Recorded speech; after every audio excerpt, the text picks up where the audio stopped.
ada tempat yang lebih baik tidak pernah kamu masuki. Bukan karena dilarang, tapi karena beberapa tempat menyimpan sesuatu yang tidak ingin diganggu. Gedung Widyatama adalah salah satunya. Sebuah gedung tua di tengah kota, kosong selama 12 tahun, dengan seluruh isinya masih utuh.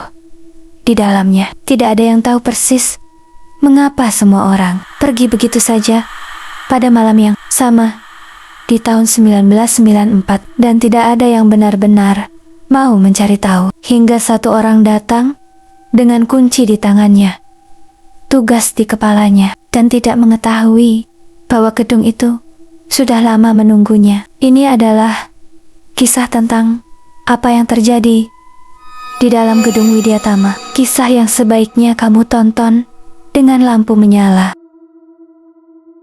Gedung itu sudah kosong selama 12 tahun sebelum perusahaan kami membelinya. Tidak ada yang tahu persis mengapa gedung itu ditinggalkan begitu saja di tengah kota, dengan seluruh perabotan masih utuh di dalamnya. Kursi putar, lemari arsip, bahkan cangkir kopi yang sudah menghitam masih tergeletak di meja, seperti ditinggalkan dalam tergesa. Namanya Gedung Widyatama, sebuah bangunan 7 lantai bergaya kolonial yang berdiri sejak tahun ke-1962.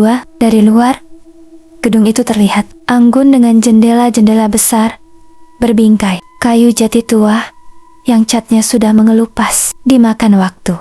Aku adalah orang pertama yang ditugaskan masuk ke dalamnya untuk melakukan survei awal sebelum renovasi dimulai. Namanya survei, tapi sesungguhnya aku hanya disuruh mengecek apakah bangunan itu masih layak secara struktural. Atasanku, Pak Hendra, menyerahkan kunci dengan wajah yang aneh, seolah ia menyerahkan sesuatu yang tidak ingin ia pegang terlalu lama. Aku tidak bertanya kenapa. Aku masuk pada pukul 7 malam.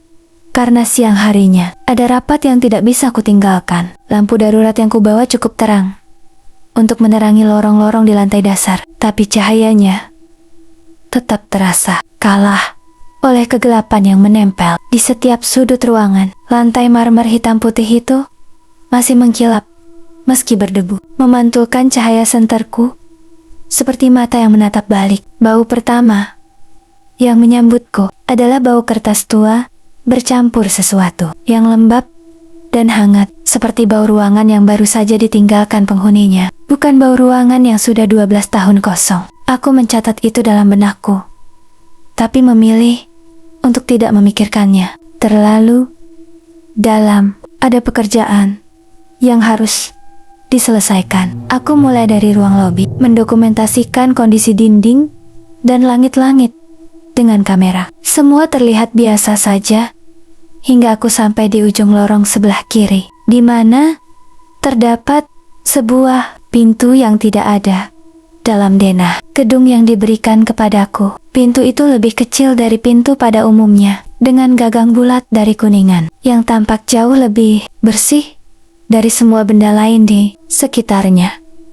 Tarnya seolah ada yang rajin merawatnya selama 12 tahun ini. Aku mendekatinya. Gagang itu terasa hangat di tanganku, padahal udara di dalam gedung terasa dingin, menggigit.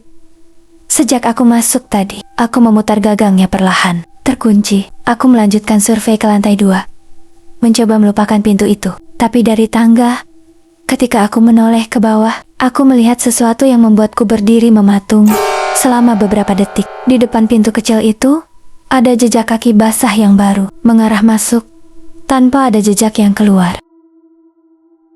Aku berdiri di anak tangga paling bawah, menatap jejak kaki basah itu tanpa bergerak. Cahaya senterku tidak bergetar, tanganku tidak gemetar, tapi seluruh tubuhku seperti membeku di tempat. Jejak itu jelas milik seseorang yang baru saja berjalan, karena tepian basahnya belum mengering dan masih memantulkan cahaya dengan sempurna. Ukurannya kecil, mungkin milik seorang perempuan atau anak yang masih muda. Aku menghitung jejaknya.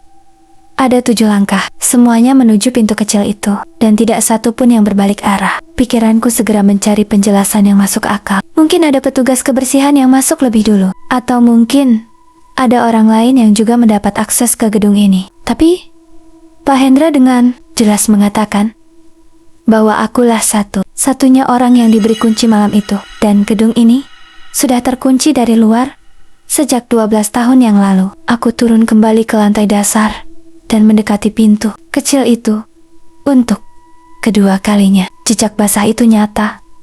Aku bisa melihatnya dengan jelas. Bahkan bisa mencium bau tanah basah yang samar dari sana. Bau yang aneh.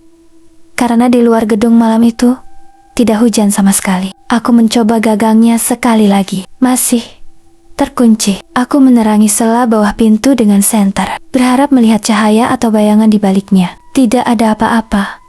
Hanya kegelapan yang rapat dan diam. Aku memutuskan untuk melanjutkan pekerjaan ke lantai 2 dan akan melaporkan pintu ini kepada Pak Hendra esok pagi. Lantai 2 tampak lebih berantakan dari lantai dasar. Beberapa lemari terbuka dengan dokumen-dokumen yang berserakan di lantai, seolah seseorang pernah mencari sesuatu dengan terburu-buru dan tidak peduli merapikannya kembali. Aku memotret semuanya dengan teliti. Di ujung ruangan terdapat sebuah ruang rapat besar dengan meja panjang yang masih dikelilingi 8 kursi putar. Semua kursi menghadap ke arah yang sama, ke arah pintu masuk, ke arah tempatku berdiri. Aku tahu kursi-kursi itu tidak mungkin bergerak sendiri, tapi ada sesuatu yang tidak beres dari pemandangan itu. Kursi-kursi lama biasanya berdebu dan posisinya acak saat ditinggalkan begitu saja. Tapi ini terlihat seperti ada yang baru saja menyusunnya dengan sengaja, seolah ada rapat yang akan segera dimulai. Aku melangkah masuk dan mulai mendokumentasikan ruangan. Ketika aku memutar badan untuk memotret sisi lain ruangan, aku melihat sesuatu di atas meja rapat yang tidak ada ketika aku pertama kali masuk. Sebuah cangkir kopi dengan asap yang masih mengepul tipis darinya. Tanganku berhenti memencet tombol kamera. Di dalam gedung yang kosong selama 12 tahun, di lantai 2 yang tidak ada jendela terbuka. Di malam ketika aku adalah satu-satunya orang yang seharusnya berada di sini, ada seseorang yang baru saja menyeduh kopi, dan orang itu ada di suatu tempat di dalam gedung ini bersamaku. Aku tidak lari. Kakiku ingin berlari, tapi pikiranku menahan dengan keras. Karena aku tahu berlari dalam gedung gelap yang tidak kukenal bisa lebih berbahaya dari apapun yang ada di dalamnya. Aku berdiri diam selama beberapa detik, mendengarkan. Tidak ada langkah kaki, tidak ada napas, tidak ada gerakan sama sekali dari manapun. Hanya keheningan yang terasa terlalu penuh untuk disebut sunyi. Aku mendekati meja dan menatap cangkir itu dari jarak dekat. Asapnya tipis tapi nyata, mengepul pelan ke udara dingin ruangan, seperti bukti yang sengaja ditinggalkan. Aku meletakkan punggung tanganku beberapa sentimeter di atasnya dan merasakan hangatnya dengan jelas. Kopi ini baru dibuat tidak lebih dari 10 menit yang lalu. Aku menerangi seluruh ruang rapat dengan senter secara perlahan dan sistematis. Sudut demi sudut, kolong meja, balik lemari, balik tirai jendela yang sudah menguning. Tidak ada siapapun. Aku keluar dari ruang rapat dan menerangi lorong lantai 2 ke kedua arah. Sepi dan kosong. Pintu-pintu ruangan lain berjajar rapi dalam keadaan tertutup. Tidak ada yang tampak baru saja dibuka. Aku memeriksa setiap ruangan satu persatu, mendorong pintu dengan kaki sambil menyorotkan senter ke dalamnya. Sebelum masuk, semua kosong, semua berdebu, semua tampak tidak tersentuh. Selama bertahun-tahun, tidak ada dapur, tidak ada dispenser air, tidak ada kompor atau alat pemanas apapun di lantai 2 ini. Tidak ada cara masuk akal untuk menjelaskan cangkir kopi panas itu. Aku kembali ke ruang rapat untuk memastikan mataku tidak salah lihat. Cangkir itu masih di sana, tapi asapnya sudah berhenti mengepul. Dan ketika aku menyentuh dindingnya dengan jari, cangkir itu sudah dingin, seperti besi di malam musim hujan. Padahal belum ada 5 menit sejak aku pertama kali melihatnya. Aku memotret cangkir itu, memotret seluruh ruangan, lalu memutuskan untuk naik ke lantai 3. Pekerjaanku belum selesai, dan aku tidak boleh membiarkan ketakutan menghentikanku di tangga menuju lantai 3. Senterku mulai berkedip. Aku mengganti baterai dengan cadangan yang kubawa, tapi senter itu tetap berkedip tidak beraturan. Padahal baterai cadangan itu baru kubeli tadi sore. Aku sampai di lantai 3 dan senterku mati total. Dalam kegelapan sempurna itu, sebelum aku sempat memukul-mukul senterku agar kembali menyala, aku melihat sesuatu di ujung lorong lantai 3 dalam gelap yang seharusnya tidak memungkinkan siapapun untuk terlihat. Ada siluet perempuan berdiri membelakangiku, tidak bergerak, hanya berdiri menghadap dinding di ujung lorong yang buntu. Senterku menyala kembali. Lorong itu kosong.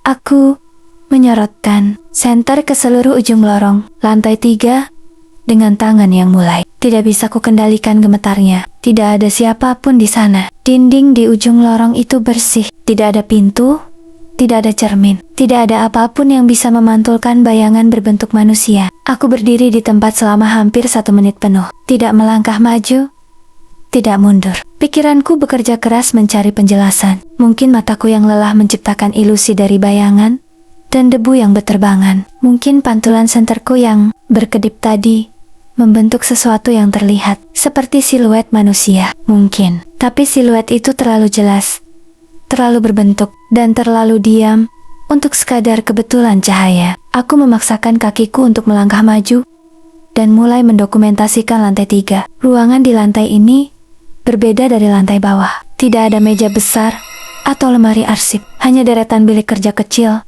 yang dibatasi sekat kayu setinggi dada, seperti ruang kerja para staf administrasi. Di atas setiap meja bilik terdapat mesin tik tua yang berdebu, kecuali satu bilik di tengah lorong. Mesin tik di bilik itu bersih, dan di atasnya terdapat selembar kertas yang tampak baru. Aku mendekatinya dengan hati-hati. Di atas kertas itu ada tulisan ketikan yang rapi dalam satu baris saja. Tulisan itu berbunyi, "Jangan naik ke lantai 4. Aku memotret kertas itu berkali-kali dari berbagai sudut. Tanganku gemetar sehingga beberapa foto hasilnya buram. Aku membaca ulang kalimat itu untuk memastikan aku tidak salah membaca. Tidak ada salah baca. Pesannya jelas dan langsung. Yang membuatku semakin tidak tenang bukan isi pesannya, melainkan fakta bahwa mesin tik ini membutuhkan seseorang untuk mengetiknya secara fisik, tombol demi tombol,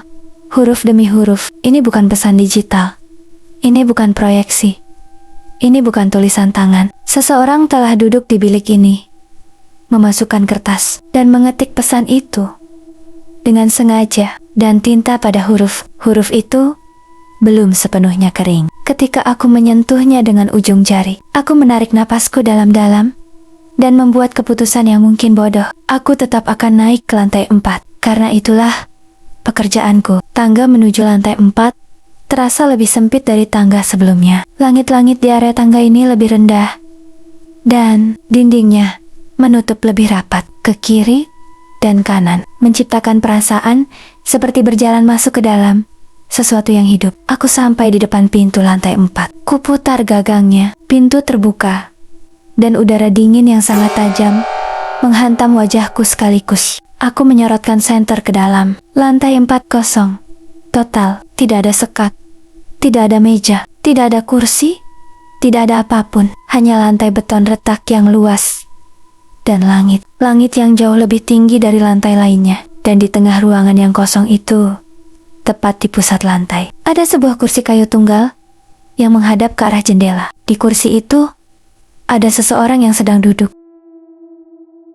Aku tidak bergerak selama beberapa detik yang terasa seperti beberapa jam. Cahaya senterku terpaku pada sosok yang duduk di kursi kayu itu, membelakangiku, menghadap jendela yang gelap dan penuh debu. Sosok itu berpakaian kemeja putih lusuh dengan rambut hitam panjang yang terurai menutupi punggungnya. Bahunya tidak bergerak naik turun, seperti orang yang sedang bernapas. Seluruh tubuhnya terlalu diam untuk disebut sedang beristirahat. Aku mencari logika di dalam kepalaku dengan sangat keras. Mungkin ini boneka. Mungkin ini manekin yang ditinggalkan. Mungkin ini hanya tumpukan kain dan sampah yang terbentuk menyerupai manusia. Dari sudut pandangku, aku melangkah masuk 1 langkah, lalu 2 langkah. Semakin dekat, semakin jelas bahwa itu bukan boneka dan bukan tumpukan kain. Sosok itu memiliki tekstur kulit yang nyata pada bagian leher dan tangannya yang terkulai di sisi kursi. Aku berhenti pada jarak sekitar 4 meter. Dari jarak ini, aku bisa melihat bahwa jari-jari tangan sosok itu menyentuh lantai beton. Terlalu panjang untuk ukuran manusia normal. Aku menyorotkan senter ke lantai di sekitar kursi itu. Tidak ada kabel, tidak ada penyangga, tidak ada apapun yang menopang atau menghubungkan sosok itu dengan sesuatu di sekitarnya. Hanya kursi kayu tua dan sosok yang duduk di atasnya. Aku mengambil langkah mundur tanpa menyadarinya. Kakiku bergerak sendiri. Naluriku bekerja lebih cepat dari pikiranku. Ketika kakiku menyentuh ambang pintu, sosok itu bergerak untuk pertama kalinya. Kepalanya miring perlahan ke kanan. Sangat perlahan, seperti seseorang yang baru saja mendengar sesuatu yang menarik perhatiannya. Aku berlari, tidak lagi peduli dengan protokol keselamatan di dalam gedung gelap, tidak lagi peduli dengan pekerjaanku, tidak lagi peduli dengan apapun selain menjauh dari lantai 4 secepat mungkin. Aku menuruni tangga dengan langkah yang terlalu cepat dan hampir tersandung 2 kali. Senterku memantul pantulannya ke dinding sempit tangga, menciptakan bayangan yang bergerak liar di sekitarku. Aku sampai di lantai 3 dan terus berlari tanpa menoleh. Aku sampai di lantai 2 dan terus berlari. Ketika aku melewati lorong lantai 2, sudut mataku menangkap sesuatu yang memaksaku berhenti, meski seluruh tubuhku menolak untuk berhenti. Ruang rapat yang tadi kosong, setelah kuperiksa sekarang terang dengan cahaya kuning hangat dari dalam. Melalui kaca buram di bagian atas pintu ruang rapat, aku bisa melihat siluet-siluet orang yang sedang duduk mengelilingi meja. Banyak siluet, setidaknya 8, sesuai dengan jumlah kursi yang tadi kulihat. Mereka semua diam, tidak bergerak, seperti sedang menunggu sesuatu atau menunggu seseorang. Aku menyadari bahwa seluruh siluet itu menghadap ke arah pintu, ke arah tempatku berdiri. Aku melanjutkan berlari ke lantai 1 dan terus berlari menuju pintu utama. Tapi ketika aku sampai di lobi lantai dasar dan menyorotkan senter ke depan, aku membeku untuk ketiga kalinya malam itu. Pintu utama gedung yang tadi kututup di belakangku sekarang terkunci dari dalam dengan rantai besar yang aku yakin tidak ada di sana sebelumnya. Dan kunci rantai itu tidak ada di antara kunci-kunci yang diberikan Pak Hendra kepadaku.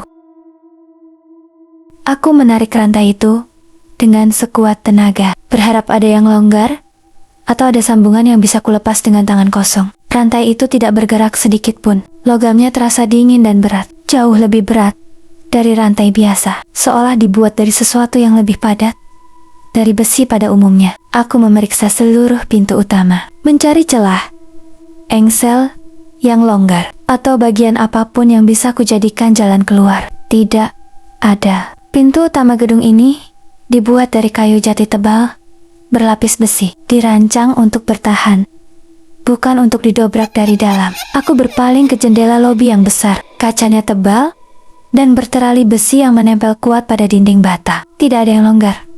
Meski aku mendorong dengan seluruh berat badanku, aku mengeluarkan ponselku untuk menelepon. Tidak ada sinyal.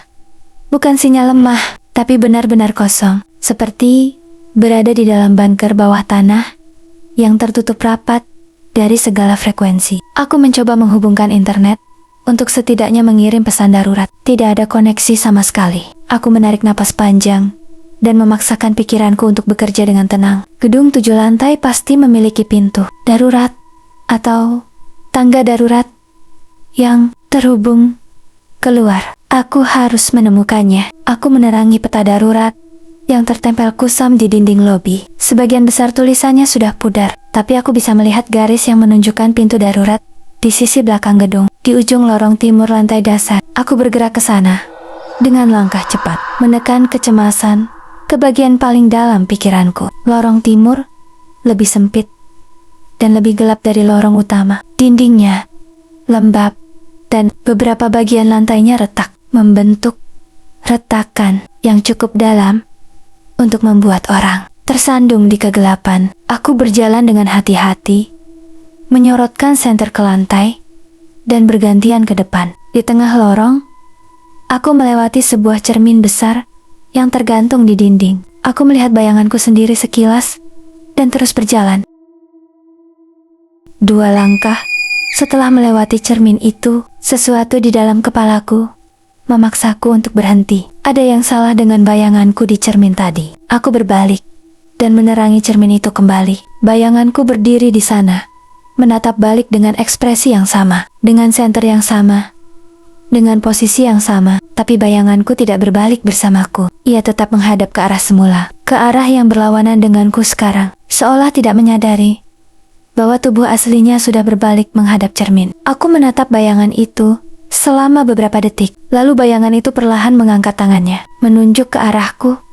Dengan jari telunjuknya, aku memalingkan wajah dan berlari menuju ujung lorong. Pintu darurat itu ada di sana, persis seperti yang ditunjukkan peta. Aku mendorong palang horizontalnya dengan sekuat tenaga. Pintu terbuka. Udara luar malam yang segar menghantam wajahku, dan aku melangkah keluar dengan napas yang terburu-buru. Aku berdiri di lorong sempit di sisi belakang gedung, di antara dinding gedung dan pagar bata tinggi. Aku bersandar pada dinding luar gedung dan mencoba menenangkan diri. Ponselku mendapat sinyal kembali, dan aku segera menelepon Pak Hendra. Sambil menunggu sambungan, aku menoleh ke atas, menatap gedung Widyatama dari luar, dan aku melihat bahwa di lantai 4, tepat di jendela yang tadi dihadapi sosok di kursi itu, ada bayangan seseorang yang berdiri memandang ke bawah, memandang tepat ke arahku. Pak Hendra tidak mengangkat teleponnya. Aku mencoba 3 kali, dan setiap kali nada sambungnya berhenti. Tiba-tiba, sebelum masuk ke voicemail, seperti ada yang memutus sambungan dari tengah. Aku mengirim pesan singkat dan memutuskan untuk menunggu di luar sambil mencari jalan mengelilingi gedung menuju pagar depan. 6. Bayangan di jendela lantai 4 itu tidak bergerak selama aku masih menatapnya. Ia hanya berdiri seperti patung yang ditempelkan di balik kaca, memandang ke bawah dengan kepala yang sedikit menunduk. Aku memutuskan untuk tidak menatapnya lagi dan mulai berjalan menyusuri sisi belakang gedung. Pagar bata di belakang gedung ternyata terlalu tinggi untuk kudaki tanpa bantuan. Setidaknya 3 meter dengan pecahan kaca di atasnya. Aku harus kembali masuk dan keluar melalui pintu utama, atau menemukan cara lain. Tepat ketika aku mempertimbangkan pilihan itu, ponselku bergetar. Bukan telepon balik dari Pak Hendra, melainkan sebuah pesan dari nomor yang tidak tersimpan di kontakku. Pesannya hanya terdiri dari 1 kalimat. Kamu harus tahu apa yang ada di balik pintu kecil itu sebelum kamu pergi. Aku menatap pesan itu lama sekali, membacanya berulang kali, seolah kata-katanya akan berubah jika ku baca cukup sering. Tidak ada nama pengirim, tidak ada foto profil, tidak ada tanda apapun yang menunjukkan siapa yang mengirimnya. Aku membalas dengan bertanya, siapa pengirimnya? Tidak ada balasan. Sesuatu dalam diriku tahu bahwa aku seharusnya pergi dari tempat ini, mencari bantuan, dan tidak pernah kembali. Tapi sesuatu yang lain, sesuatu yang lebih dalam dan lebih tua dari ketakutan, mendorongku untuk masuk kembali. Karena pesan itu benar, ada sesuatu di balik pintu kecil itu yang merupakan pusat dari semua yang terjadi malam ini. Aku masuk kembali melalui pintu darurat dan berjalan menuju lorong timur. Kali ini aku tidak menatap cermin di dinding. Aku melewatinya dengan memejamkan mata selama 3 langkah, dan baru membuka mata setelahnya. Aku tiba di lobi lantai dasar dan mendekati pintu kecil itu untuk ketiga kalinya. Gagangnya masih bersih dan masih hangat seperti tadi. Aku mendorong dengan bahu dan pintu itu tidak terkunci lagi. Pintu terbuka ke dalam, menampakkan tangga kayu sempit yang menurun ke bawah, ke sebuah ruangan di bawah lantai dasar yang tidak ada dalam denah manapun. Ruang bawah tanah. Aku menuruni tangga dengan perlahan, menghitung 12 anak tangga, hingga kakiku menyentuh lantai tanah yang lembab. Ruangan itu tidak besar. Mungkin 4x4 meter, dengan dinding bata yang menghitam karena usia dan kelembapan. Di dinding sebelah kiri tergantung puluhan foto hitam putih dalam bingkai kayu yang berjajar rapi. Aku mendekatkan senter ke foto-foto itu. Semuanya adalah foto orang. Wajah-wajah yang difoto dari jarak dekat. Pria dan perempuan. Tua dan muda. Dengan ekspresi yang sama pada setiap wajah. Ekspresi ketakutan yang membeku. Di bawah setiap foto terdapat nama dan tanggal. Dan aku menyadari bahwa tanggal pada foto-foto itu semuanya adalah tanggal yang sama. 23 Maret tahun 1994. Hari ketika gedung ini pertama kali ditinggalkan. Di pojok kanan ruangan terdapat meja kecil dengan satu map dokumen di atasnya. Aku membuka map itu. Di dalamnya terdapat satu lembar surat resmi dengan kod perusahaan lama, dan di bagian bawah surat itu terdapat daftar nama, 23 nama yang semuanya ditandai dengan tinta merah. Nama paling bawah dalam daftar itu membuat tanganku berhenti bergerak sepenuhnya. Nama itu adalah namaku.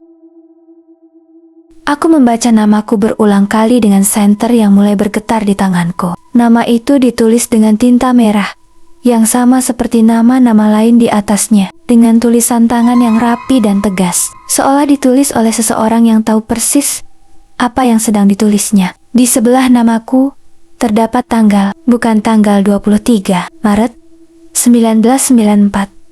Seperti nama-nama lainnya, tanggal di sebelah namaku adalah tanggal hari ini. Aku meletakkan map itu kembali ke meja dengan tangan yang tidak sepenuhnya bisa ku kendalikan. Pikiranku bekerja dengan cara yang aneh, terlalu tenang untuk situasi ini, seperti pikiran seseorang yang sudah melewati batas ketakutan dan tiba di tempat yang lebih dalam dari sekadar takut. Aku menerangi seluruh ruangan sekali lagi dengan lebih teliti. Di dinding sebelah kanan yang tadi luput dari perhatianku terdapat sebuah cermin besar yang permukaannya menghitam karena usia. Tapi di cermin itu aku tidak melihat bayanganku. Aku melihat ruangan yang berbeda di balik permukaannya. Ruangan yang sama secara ukuran dan bentuk, tapi di dalamnya ada 22 orang yang berdiri membelakangi cermin, berjajar rapi menghadap dinding, tidak bergerak, tidak bernapas. 22 orang dengan pakaian dari era yang berbeda-beda. Ada yang berpakaian seperti pegawai kantor tahun 60-an. Ada yang berpakaian lebih modern. Tapi semuanya berdiri dengan posisi yang sama persis. Aku menghitung mereka. 22 orang. Sesuai dengan jumlah nama di atas namaku dalam daftar itu. Salah satu dari mereka, seorang perempuan berambut panjang dengan kemeja putih lusuh, perlahan memutar kepalanya dan memandang tepat ke arahku melalui cermin. Itu adalah sosok yang sama dengan yang duduk di kursi lantai 4 tadi. Bibirnya bergerak membentuk kata-kata yang tidak bisa kudengar, tapi aku bisa membacanya dengan jelas. Ia mengatakan bahwa sudah terlambat. Lampu senterku mati total untuk kedua kalinya malam ini, dan kali ini tidak menyala kembali meski aku mukulnya dengan keras. Dalam kegelapan sempurna di ruang bawah tanah itu, aku merasakan suhu udara turun drastis dalam hitungan detik. Napasku berubah menjadi uap putih yang bisa kurasakan di depan wajahku, meski tidak bisa kulihat.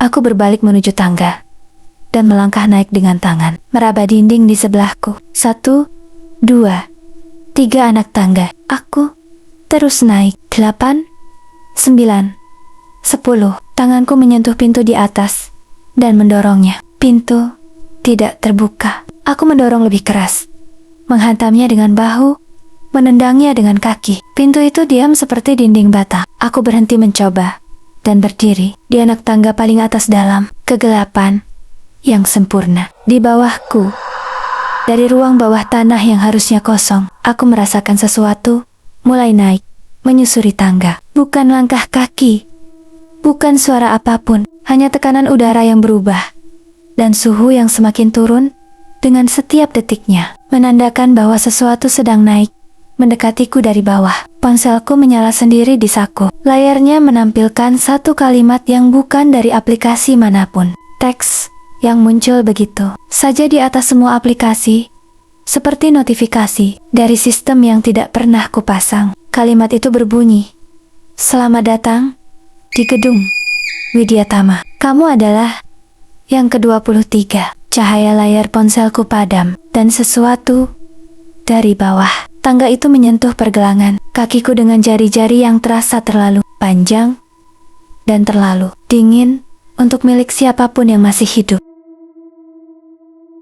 Pak Hendra datang ke gedung Widyatama keesokan paginya pukul 8, membawa 2 orang staf dan seorang kontraktor renovasi. Pintu utama gedung tidak terkunci. Rantai besar yang tadi malam membelenggu pintu dari dalam tidak ada di sana, tidak di lantai, tidak dimanapun, seolah tidak pernah ada. Pak Hendra memanggil namaku dari lobi dengan suara yang menggema ke seluruh lantai. Tidak ada jawaban. Mereka memeriksa lantai demi lantai dengan senter dan lampu portabel yang mereka bawa. Lantai 1 bersih dan kosong seperti biasa. Lantai 2, ruang rapat yang semalam penuh siluet, kembali gelap dan sunyi, dengan 8 kursi yang kini menghadap ke berbagai arah secara acak, seolah tidak pernah disentuh. Tidak ada cangkir kopi di atas meja. Lantai 3, bilik kerja dengan mesin tik tua. Semuanya berdebu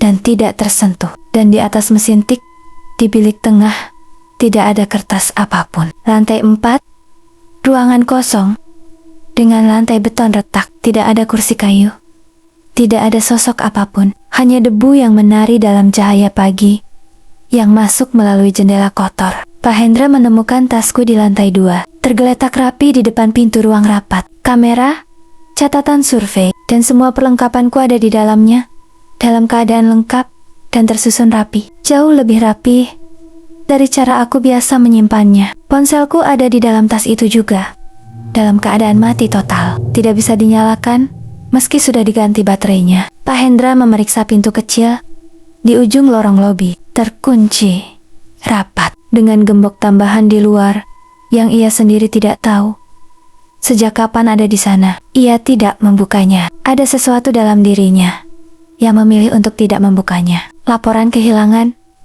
dibuat hari itu juga. Penyelidikan berlangsung selama 3 minggu tanpa hasil yang berarti. Rekaman kamera pengawas dari gedung di seberang jalan menunjukkan bahwa aku masuk ke gedung Widyatama pada pukul 7 malam dan tidak pernah terekam keluar dari pintu manapun sepanjang malam hingga pagi. Pintu darurat di sisi belakang gedung terekam terbuka sebentar pada pukul 11 malam, tapi tidak ada sosok yang terekam keluar darinya. Hanya pintu yang terbuka lalu menutup sendiri. Perusahaan membatalkan rencana renovasi gedung seminggu setelah kejadian. Pak Hendra mengundurkan diri sebulan kemudian tanpa memberikan alasan yang jelas kepada siapapun. Gedung Widyatama kembali kosong dan terkunci, kali ini dengan gembok ganda di semua pintu dan papan peringatan di pagarnya. Tapi warga yang tinggal di sekitar gedung mulai melaporkan hal yang sama sejak malam setelah aku menghilang. Setiap malam tanpa gagal, ada cahaya yang menyala dan bergerak di balik jendela-jendela lantai 4, seperti cahaya senter yang dibawa seseorang yang sedang berjalan memeriksa ruangan. Dan kadang, pada malam yang sangat sunyi, orang yang tinggal paling dekat dengan gedung itu bisa mendengar dari balik dinding tebalnya suara ketukan berulang yang berirama dari bawah tanah, seperti seseorang yang masih mencoba membuka pintu dari sisi yang salah. Gedung Widyatama masih berdiri hingga hari ini, dan daftar nama dalam map dokumen di ruang bawah tanah itu, menurut seseorang yang akhirnya berhasil masuk dan menemukannya 2 tahun kemudian, kini memiliki 24 nama. Nama yang ke-24 adalah nama orang yang menemukannya. Gedung Widyatama tidak pernah direnovasi. Tidak ada yang berani, karena setiap orang yang masuk untuk mencoba selalu menambah 1 nama baru pada daftar itu. Dan daftar itu, kata orang yang tahu, tidak pernah berhenti bertambah. Terima kasih sudah menonton Kantor Lama hingga selesai. Jika kamu merasakan sesuatu yang aneh setelah menonton ini, mungkin itu bukan perasaanmu saja. Sampai jumpa di cerita berikutnya. Kalau kamu masih berani.